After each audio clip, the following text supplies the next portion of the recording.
नमस्कार, सुप्रभात। मैं हूं प्रेम कुमार मंडल और आप सभी का स्वागत करता हूं माइक्रो स्टडी सेंटर में। दोस्तों, हम लोगों ने जो टारगेट कर रखा था वो झारखंड जेएसएससी सीजीएल, इसमें केवल सीजीएल की बात नहीं हो रही है, बात हो रही है आने वाले 2 महीनों में जो जेएसएससी सीजीएल जो जेएसएससी लेंगे। इसमें झारखंड जीके का आपको पता है सबसे इम्पोर्टेंट पार्ट्स होता है, सबसे ज़्यादा वेटेज झारखंड जीके का होता है। हम लोग इसमें शॉर्ट नोट्स के जरिए सभी इम्पोर्टेंट पॉइंट्स को देख रहे थे और उसको कंप्लीट करने का कोशिश कर रहे हैं और संभवतः या एग्ज़ाम से पहले सारे पोर्शन जो है झारखंड जीके का कंप्लीट हो जाएगा शॉर्ट नोट्स के फॉर्म में। आज का क्लास चलते चलते ये नंबर 8 है और आज और एक राजवंश के बारे में पढ़ेंगे जिसका नाम है नागवंश। ठीक है दोस्तों, इसके पहले हम लोगों ने मुंडा राज को पढ़ लिया है। चलिए शुरू करते हैं।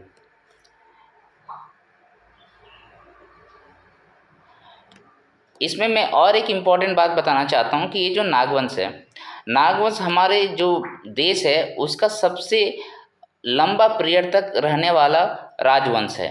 एक्चुअल में आप देखेंगे तो इसका जो शुरुआत होती है वो पहली शताब्दी से, यानी कि 83 ईस्वी में इसकी स्थापना होती है।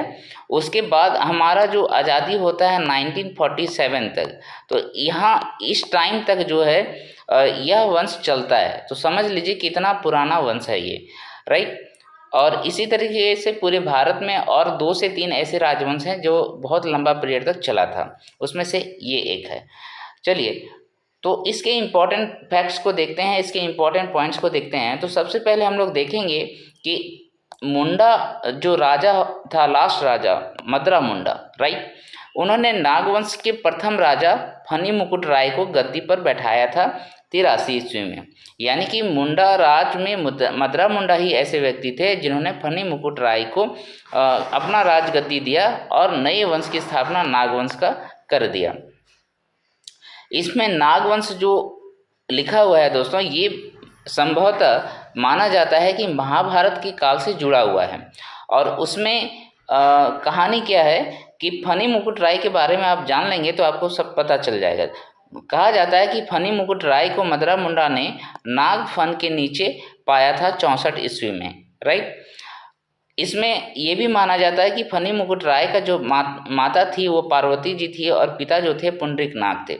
ये तो पुंडरीक नाग कौन थे, इसकी कहानी आप महाभारत से जुड़ा हुआ है, ठीक है। तो ये क्वेश्चन भी एक पूछा जाता है कि इनमें से कौन सा राजवंश जो है महाभारत के समय का है, उसमें आप आंसर करेंगे नागवंश।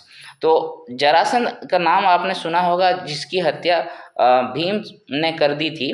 तो इनके वंशज ने, है ना, जरासंध के वंशज ने क्या किया था, जो परीक्षित किसके बेटे थे, परीक्षित, आपको याद होगा परीक्षित जो है उत्तरा और अभिमन्यु के बेटे थे। उन्होंने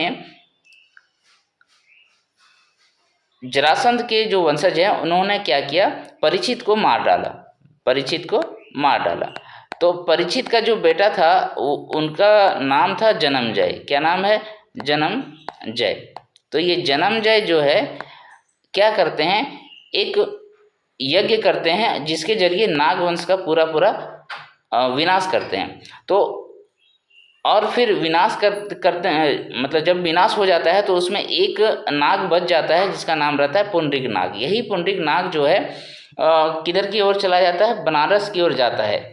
तो बनारस की ओर जाने पर क्या होता है, बनारस में पार्वती नाम की औरत से भेंट होती है और उससे शादी कर लेता है। शादी करने के बाद उनसे जो बच्चा होता है उसी का नाम क्या पड़ता है, फनी मुकुट राय पड़ता है। लेकिन इन लोगों ने उसको क्या कर दिया था, परित्याग कर दिया था, जिसे मदरा मुंडा ने जंगल में नाग के नीचे पाया है। तो ये एक कहानी है, ठीक है। ये इसमें कितनी सच्चाई है किसी को नहीं पता।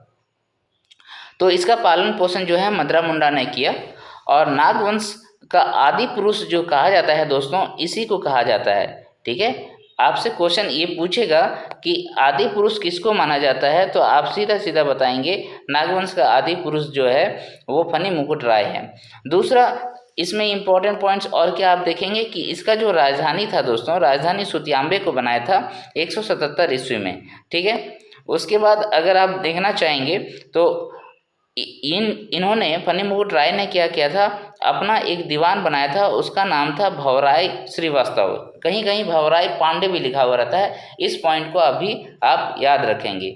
ठीक है, इन्होंने अपना जो राज था उसका विस्तार करने के लिए कई तरीके का बुद्धि अपनाए थे। उसमें सबसे पहला था कि वो क्या करते थे, अन्य जो देसी राजा था उनकी बेटियों से शादी कर लिया करते थे। उन्हीं में से एक पंचायत राज्य की राजकुमारी थी, उनसे भी शादी किया था। और कुछ कुछ जहाँ पर नहीं होता था पॉसिबल, तो वहाँ पर लड़ाई करते थे। और उसी तरीके से क्योंझर जो आज के डेट में उड़ीसा में है, वहाँ के राजा से उन्होंने युद्ध किया था और उन्हें हराया था। इनकी सबसे प्रमुख जो निर्माण कार्य है उसमें हम लोग देखते हैं कि सूर्य मंदिर जो है वो इन्होंने सुतियाम्बे में बनाया था, और ठाकुर बाड़ी का भी निर्माण सुतियाम्बे में किया था। तो ये रहा पूरा पूरा फनी मुकुट राय के बारे में जानकारी। इससे 2-3 पॉइंट बनते हैं, वो आपको मैंने बता दिया, वो याद रखिएगा। तो नागवंश का जो कहानी है, नागवंश के बारे में जो जानकारी मिलती है, उसके 2 स्रोत मिलते हैं दोस्तों। ठीक है, पहला स्रोत है नागवंशावली। पहला स्रोत क्या है दोस्तों, नागवंशावली। ठीक है, ये नागवंशावली किन्होंने लिखा है, बेनी राम मेहता ने लिखा है। किन्होंने लिखा है दोस्तों, बेनी राम मेहता ने लिखा है। और दूसरा जो मिलेगा आपको दोस्तों, दूसरा है आपका कुर्सीनामा। कुर्सीनामा जो पुस्तक है वो किन्होंने लिखा है, दर्पनाथ सहदेव ने लिखा है। किसने लिखा है दोस्तों, दर्पनाथ सहदेव ने लिखा है। राइट, अब आगे चलते हैं और आगे जाएंगे जब, तो हम लोग सिर्फ उन राजाओं के बारे में पढ़ेंगे नागवंश का जो बहुत इम्पोर्टेंट है हमारे एग्जाम पॉइंट ऑफ व्यू से। ऐसे में तो बहुत सारे राजा हुए होंगे नागवंश, आप प्रथम शताब्दी से लेके 20वीं शताब्दी तक आप देखें कि उनका राजवंश चला है। ठीक है, तो उतना हम लोगों को नहीं देखना है। अभी हम लोगों को सिर्फ और सिर्फ उन राजाओं पर ध्यान देना है जो हमारे एग्जाम पॉइंट ऑफ व्यू से इम्पोर्टेंट होंगे। तो देखिए, शुरुआती के जो महत्वपूर्ण राजा थे उनका अगर आप देखेंगे कि किस तरीके से एक एक करके राजा बने थे, तो उसमें सबसे पहले आपने क्या देखा, फनी मुकुट राय जो है राजा बने। ये फनी मुकुट राय के बाद जो है मुकुंद राय राजा बने, और मुकुंद राय के बाद घट राय के बाद मदन राय। ठीक है, मदन राय के बाद जो राजा बने वो इम्पोर्टेंट है, इसलिए मैं उसको देखिए यहाँ पर लाल घेरा से घेरता हूँ, प्रताप राय। ये जो प्रताप राय थे, देखिए इसमें 2 तरीके का उत्तराधिकारी के रूप में कहा जाता है कि एक पुस्तक जो बेनीराम मेहता ने लिखा है उसमें कहा जाता है कि प्रताप राय जो है चौथा राजा है, और दूसरे जो दर्पनाथ सहदेव ने कुर्सीनामा लिखा है उसमें कहा जाता है कि 5वां राजा है। तो वो अलग बात है, वो उतना पूछता नहीं है। तो प्रताप राय जो है किसका समकालीन राजा है, ये भी क्वेश्चन पूछा जाता है, उसको भी आप याद कर लीजिए। तो देखिए, मगध में उस टाइम जो है ना समुद्रगुप्त समुद्रगुप्त राजा हुआ करते थे, और इन्हीं के समकालीन में प्रताप राय हुए थे। ठीक है, तो प्रताप राय का जो राजधानी थी दोस्तों, वो इन्होंने सुतियाम्बे से चेंज करके, देखिए पहले सुतियाम्बे था, सुतियाम्बे से चेंज करके चुटिया ले गया। ठीक है, तो ये भी क्वेश्चन पूछा जाता है कि नागवंश के किस राजा ने चुटिया को अपनी राजधानी बनाया था। तो आंसर क्या हो जाएगा दोस्तों, आंसर हो जाएगा आपका प्रताप राय। राइट, अब थोड़ा सा इसके बारे में भी जान लेते हैं कि समुद्रगुप्त ने झारखंड के क्षेत्र में क्या किया था। तो देखिए, सबसे पहले अगर आप देखेंगे तो इनका जो दरबारी कवि था, समुद्रगुप्त का जो दरबारी कवि थे वो कौन है, हरिसेन है। और हरिसेन के द्वारा जो है प्रयाग प्रशस्ति में, कहाँ पर दोस्तों, प्रयाग प्रशस्ति में समुद्रगुप्त के द्वारा आठवीं विजय का वर्णन किया गया है। ये आठवीं विजय का जो वर्णन किया गया है ये किस क्षेत्र को बताया जाता है, ये झारखंड क्षेत्र को बताया जाता है। और उस समय इस क्षेत्र को उन्होंने मुरुंड देश कहा था। कौन सा देश कहा था दोस्तों, मुरुंड देश कहा था। और ये देखिए, पहला जो मेरा क्लास था उसमें ये सब मैंने बता रखा है। दूसरा है चंद्रगुप्त द्वितीय। तो चंद्रगुप्त द्वितीय जो है 405 ईस्वी में हुए थे। उनके समय में यहाँ पर जो एक व्यक्ति आए थे चीन से, वो आए थे फाहियान। कौन आए थे दोस्तों, फाहियान आए थे। और फाहियान ने झारखंड को क्या कहा था, तो झारखंड को फाहियान ने कुकुट लाट कहा था। क्या कहा था दोस्तों, कुकुट लाट कहा था। राइट, इसके बाद जो हम लोग पढ़ेंगे वो पढ़ेंगे मुकुंद राय को। किसको पढ़ेंगे दोस्तों? मुकुंद राय को पढ़ेंगे। ये मुकुंद राय ने क्या किया था ये देख लीजिए। सबसे पहले इसके बारे में जो पूछा जाता है क्वेश्चन, उसमें ये पूछा जाता है कि नागवंशों में सबसे अधिक अंधविश्वासी कौन था, और पूरे समाज में उस टाइम जो है अंधविश्वास फैला हुआ था। तो उसका जो आंसर होगा दोस्तों वो होगा मुकुंद राय। ठीक है, मुकुंद राय के समय में पूरे समाज में अंधविश्वास बहुत ज़्यादा फैला हुआ था। और ये किसके समकालीन थे? तो ये हर्षवर्धन के समकालीन थे। हर्षवर्धन जो महान सम्राट हुए थे, है ना, वर्धन वंश के, उसके समकालीन थे। उसी के टाइम में आपको पता है ह्वेनसांग जो है एक यात्री था, तीर्थ यात्री था। उन्होंने भारत की यात्रा किया था हर्षवर्धन के समय में।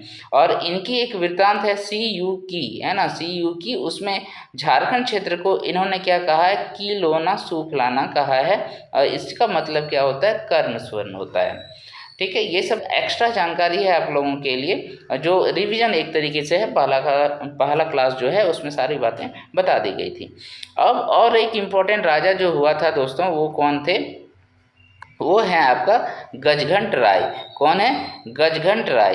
तो गजघंट राय देखिए 908 ईस्वी में इन्होंने एक बहुत इम्पोर्टेंट काम किया था। 908 ईस्वी में महामाया मंदिर का नाम आपने सुना होगा, जो कि आज के डेट में गुमला डिस्ट्रिक्ट में है, महामाया मंदिर। ठीक है, तो महामाया मंदिर का निर्माण गजघंट राय ने कराया था।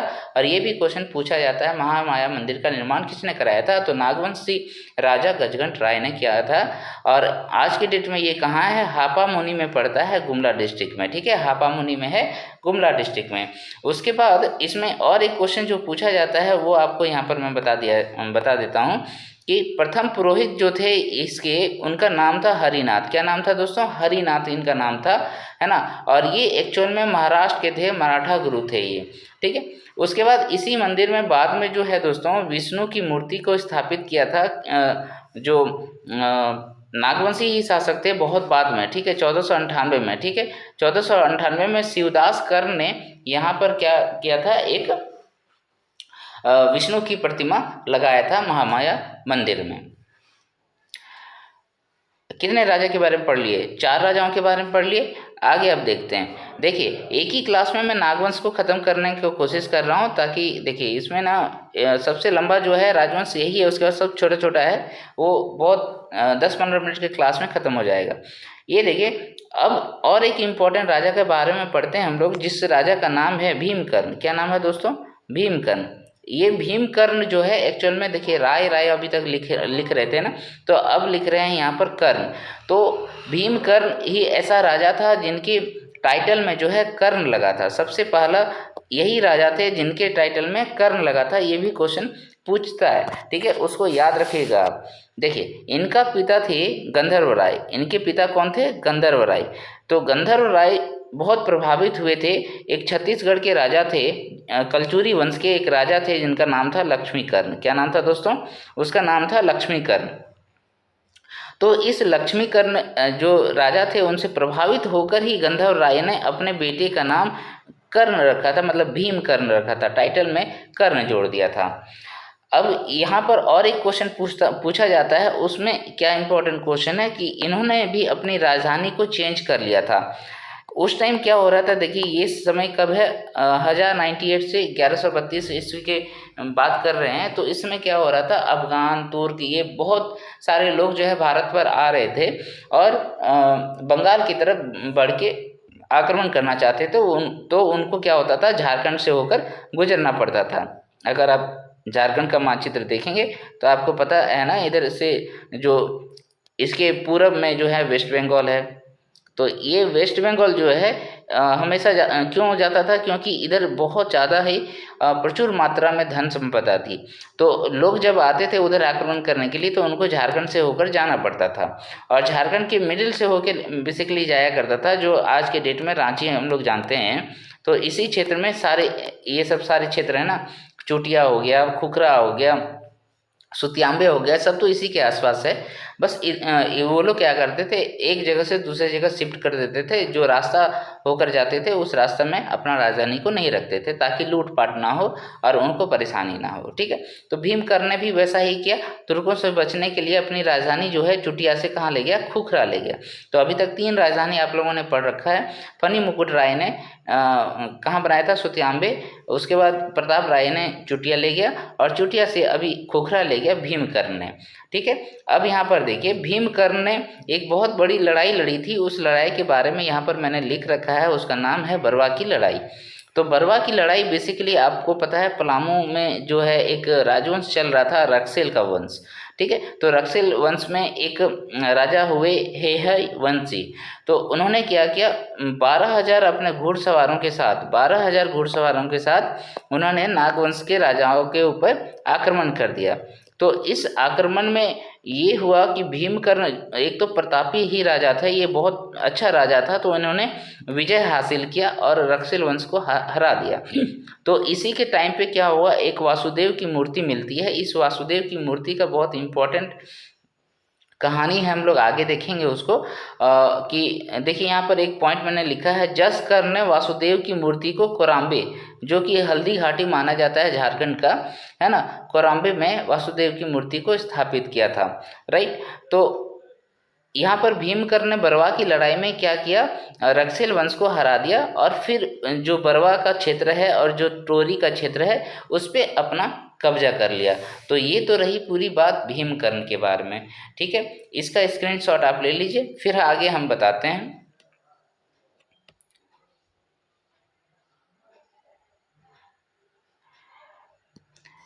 नेक्स्ट हम लोग जो राजा है दोस्तों, उसका नाम क्या है, उसका नाम है आपका शिवदास कर्ण। क्या नाम है दोस्तों, शिवदास कर्ण। इस शिवदास कर्ण के बारे में बहुत ज़्यादा पॉइंट नहीं है, बस एक ही नाम याद रखिएगा, एक ही पॉइंट याद रखिएगा। इन्होंने जो विष्णु की मूर्ति है हापा मुनि मंदिर में, है ना, हापा मुनि मंदिर में सियानाथ देव के हाथों, ठीक है, शिवदास कर्ण ने, इसके पहले भी मैंने दिखाया था वहाँ पर। ठीक है, इन्होंने विष्णु की प्रतिमा को हापा मुनि मंदिर, महामाया मंदिर जो है उसमें 1401 ईस्वी में सियानाथ देव के हाथों में मूर्ति को लगवाया था। सियानाथ देव के हाथों में 1401 ईस्वी में हापा मुनि मंदिर में विष्णु की मूर्ति को स्थापित करवाया था। ठीक है, और देखिए शिवदास कर्ण का जो कार्यकाल है दोस्तों वो 1367 से लेके 1389 तक है ना। और इसी के समय में रामगढ़ राज्य की स्थापना हुई थी। किस राज्य की स्थापना हुई थी दोस्तों, रामगढ़ राज्य की स्थापना 1368 ईस्वी में हुआ था। और इसके जो संस्थापक थे दोस्तों वो कौन कौन थे, इसके संस्थापक में आप देखेंगे कि 2 भाई थे, एक तो हो गया बागदेव सिंह और दूसरा हो गया सिंहदेव सिंह। ठीक है, बागदेव सिंह एंड सिंहदेव सिंह, ये दोनों कोई नहीं थे, ये नागवंश में ही काम करते थे। और जब कुछ मतभेद हो गया राजा के साथ तो वहाँ से वो निकल गए और अपना ही एक राजवंश का स्थापना कर दिया। जब हम लोग रामगढ़ राज्य की स्थापना के बारे में पढ़ेंगे तो वहाँ पर ये सारी बातें देखेंगे। अब इसी नागवंश का जो नेक्स्ट राजा है दोस्तों हम लोग पढ़ेंगे उसके बारे में। और नागवंश का नेक्स्ट राजा जो है वो है, हम लोग लेंगे प्रतापकर्ण को। प्रतापकर्ण का जो कार्यकाल है दोस्तों 1491 ईस्वी से 1469 ईस्वी तक है। और ये लोधी वंश के समकालीन थे, लोधी वंश के समकालीन थे। इनके समय में जो है ना घटवार और जो तमाड़ के राजा थे, इन लोगों ने नागवंश को बहुत ज़्यादा परेशान किया और बहुत ज़्यादा विद्रोह किया। ठीक है, तो प्रतापकर्ण को क्या किया था, तमाड़ के राजा ने आक्रमण किया था और उसी के किले में ही बंदी बना लिया था, उसी के किले में ही, खुखरा में ही बंदी बना लिया था। तब फिर नागवंश ने क्या किया, खैरागढ़ में एक राजा हुआ करता था जिसका नाम था बागदेव। देखिए ये बागदेव यहाँ वाला और यहाँ वाला से कन्फ्यूजन नहीं कीजिएगा, दोनों अलग अलग हैं। तो खैरागढ़ के राजा बागदेव ने क्या किया था, प्रतापकर्ण को छुड़ाया था। और इसी के एवज में जो है, छुड़ाने के एवज में जो है कर्णपुरा, जो कि आज के चतरा के डिस्ट्रिक्ट में है, यहाँ से क्या हुआ था, बागदेव को जो है उपहार में मिला था पूरा एरिया। ठीक है, यहाँ तक हो गया। घबराइएगा नहीं, बहुत आसान होता है ये सभी बातें याद करना। 2-3 बार बस आप सुनते जाइए, सब याद हो जाएगा, और ज़्यादा है नहीं, अभी मिल जाएगा। देखिए अब नागवंश में नेक्स्ट जो राजा हम लोग पढ़ेंगे वो पढ़ेंगे क्षत्रकर्ण को। ठीक है, ये क्षत्रकर्ण जो है इनका जो कार्यकाल है वो ये देखिए, ये भी लोधी वंश के थे। 3 शासक ऐसे हुए जो लोधी वंश के समय में थे। एक तो अभी हम लोगों ने देखा उधर से, है ना। तो ये दूसरा है क्षत्रकर्ण, फिर और एक मिलेगा आपको रघुनाथ शाह। ठीक है, देखिए, सॉरी रघुनाथ शाह नहीं, यहाँ पर देखिए ये एक हो गया आपका शिवदास कर्ण। ठीक है, अच्छा मैं यहाँ पर नहीं लिखा हूँ। और एक राजा हुआ था जो कि आपका लोधी वंश के समय में हुआ था। तो एक तो प्रतापकर्ण का नाम याद रखिएगा, यहाँ से क्वेश्चन पूछता है किसके समकालीन था। तो प्रतापकर्ण लोधी वंश के समकालीन थे। और एक अभी हम लोग पढ़ रहे हैं, उसका क्या नाम है, उसका नाम है क्षत्रकर्ण। ठीक है, तो ये क्षत्रकर्ण जो है वो भी लोधी वंश के समकालीन हुए थे। तो देखिए इसमें ये जो विष्णु की प्रतिमा है ना, ये बहुत सारा कन्फ्यूजन है इन सभी में। अभी थोड़ा देर पहले हम लोग देखे कि शिवदास कर्ण ने क्या किया था, शिवदास कर्ण ने विष्णु की प्रतिमा को स्थापित किया था। कहाँ पर, महामाया मंदिर में, है ना, शिवदास कर्ण ने। और यहाँ पर क्या पढ़ रहे हैं, यहाँ पर पढ़ रहे हैं विष्णु की प्रतिमा जो है कोराम्बे में स्थापित किया था क्षत्रकर्ण ने। ठीक है, तो वासुदेव की मूर्ति भी उधर स्थापित कराया गया था, आपको याद है, कोराम्बे में। तो ये सारे थोड़ा थोड़ा कन्फ्यूजन वाली चीज़ें हैं, बट ऑप्शन के अकॉर्डिंग आप आंसर करेंगे। ठीक है, 16वीं सदी में चैतन्य महाप्रभु जो है इसी मंदिर में जो कोराम्बे में विष्णु की प्रतिमा स्थापित कराया गया था। आपको पता है चैतन्य महाप्रभु जो है वैष्णव धर्म को मानने वाले व्यक्ति थे, इन्होंने उसका प्रचार प्रसार खूब किया था। तो उसी से प्रभावित होकर, इस मूर्ति से प्रभावित होकर चैतन्य महाप्रभु भी जो है झारखंड आए थे। ठीक है, अपना मत का प्रचार प्रसार करने। तो आप याद रखिएगा कि चैतन्य महाप्रभु किसके समय में आया था, तो क्षत्रकर्ण के समय में आया था। क्षत्रकर्ण के समय में महाप्रभु जी आए थे।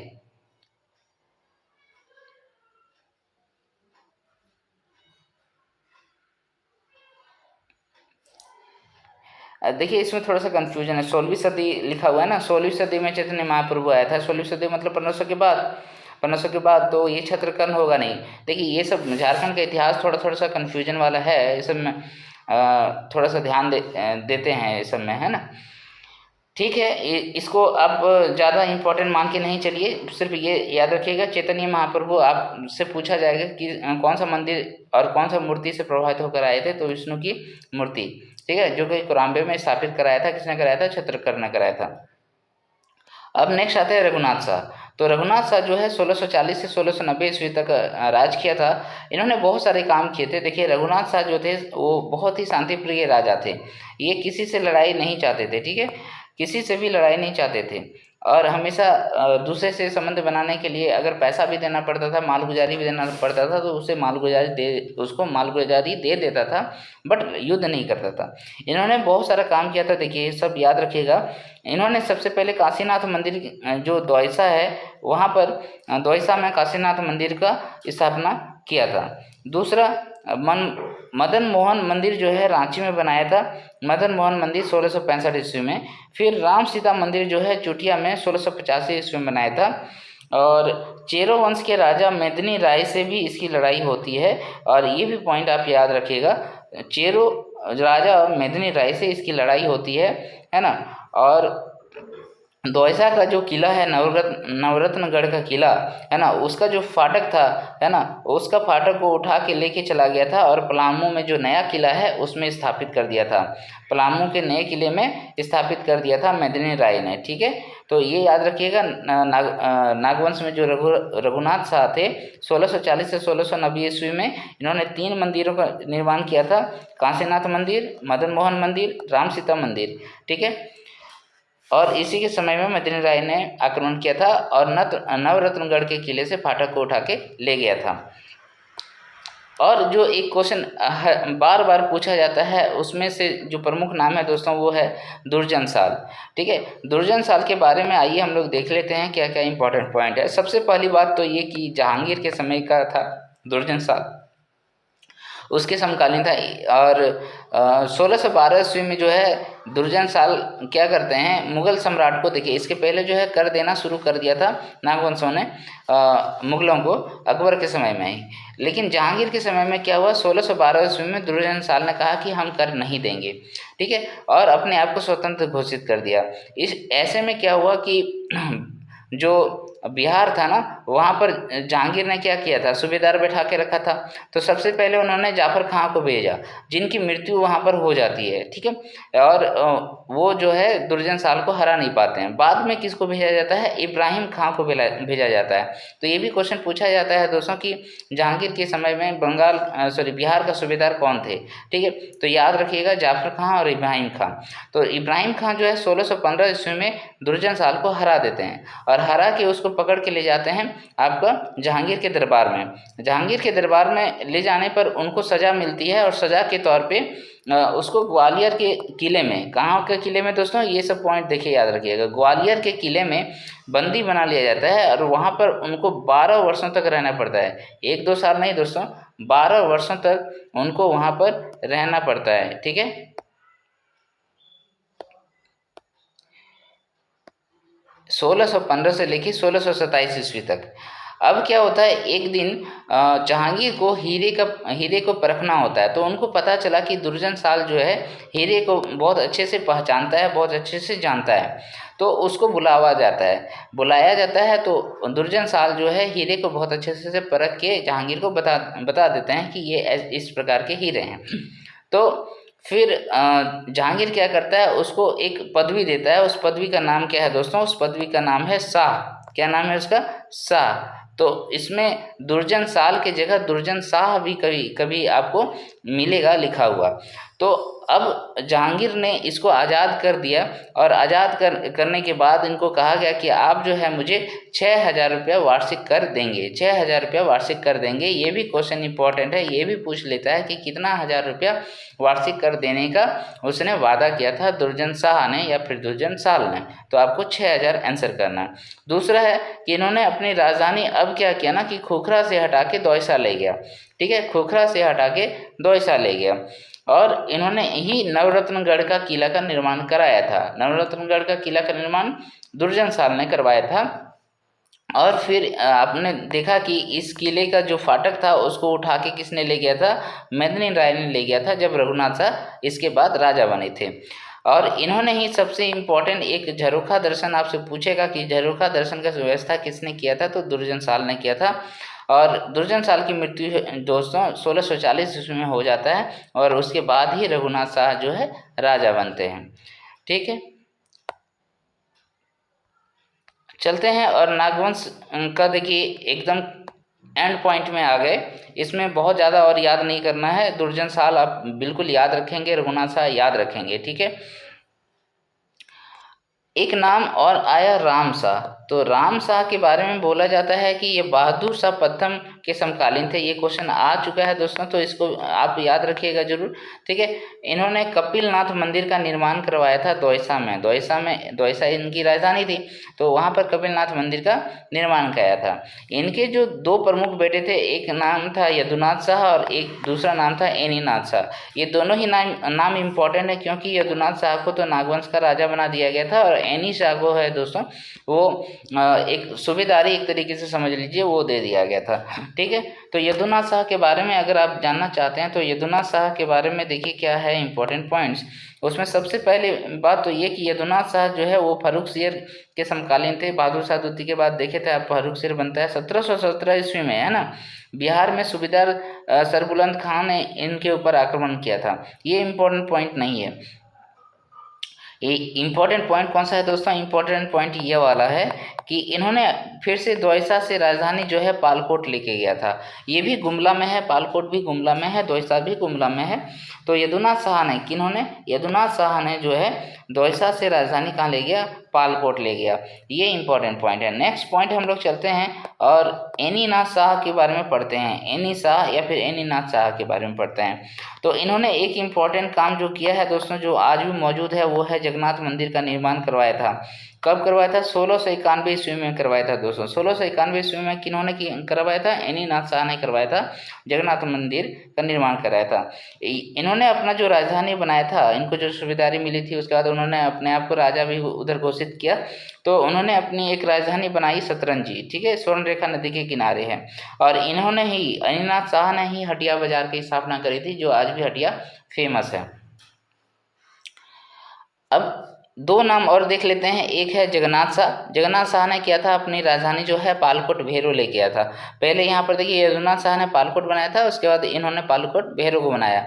और लास्ट नाम पढ़ते हैं हम लोग दोस्तों, उदयनाथ सहदेव। उदयनाथ सहदेव का भी नाम इसलिए पढ़ेंगे क्योंकि इन्होंने भी अपनी राजधानी जो है पालकोट भैरो से हटा के रातूगढ़ ले गया। कहाँ ले गया दोस्तों? रातूगढ़ ले गया, राइट। अब मुगल सूबेदार जो है अलीवर्दी खां, यहाँ पर बिहार का जो सूबेदार था, उन्होंने क्या किया था, उदयनाथ सहदेव को जो है मालगुजारी देने के लिए मना लिया था।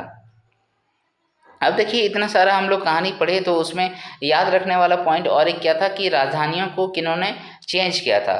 तो उसका मैंने यहाँ पर लिस्ट बना दिया है। अब यहाँ से लिस्ट है, इसको अभी हम लोग पढ़ सकते हैं। देखिए सारा नाम हमने दे दिया है। सबसे पहले अब यहाँ देखेंगे तो आपको पता चलेगा कि सुत्यांबे है ना, सुत्यांबे को जो राजधानी बनाया था वो किसने बनाया था दोस्तों? तो फनी मुकुट राय ने बनाया था। दूसरा, अगर चूटिया का आप देखेंगे तो चूटिया को राजधानी किसने बनाया था? तो चूटिया को राजधानी बनाने वाला आपने देखा था, पांचवा या फिर चौथा राजा बोलिए, इसको प्रताप राय ने बनाया था। फिर नेक्स्ट जो है खुखरा भीमकर ने बनाया था। भीमकर आपको याद होगा कि भीमकर ही ऐसा व्यक्ति था जिनका नाम के आगे पहले कर्ण लगा, ठीक है।